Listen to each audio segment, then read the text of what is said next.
অন্নদাশঙ্কর রায়ের কবিতা নাচার। যেমন দেশ তেমনি আচার, বিদেশ গিয়ে তুমি নাচার। খেতে যা দেয় হয়তো সেটা মন্দ, তা বলে কি বিদেশ যাওয়া বন্ধ?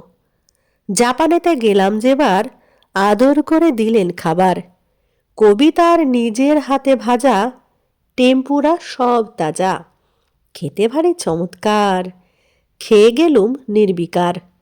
পরে শুনি অক্টোপাসের দ্বারা, পেটে তখন করছে নাড়াচাড়া। তখন কি আর ফেলতে পারি তুলে দেশকাল ভুলে? আর একদিন আর একজন খেতে দিলেন টাটকা কাঁচা মৎস্য। শুনতে চাও তো বলছি তোমায় বৎস। তখন আমার হলো এ ভাবনা, এটা আমি খাবো কি খাবো না।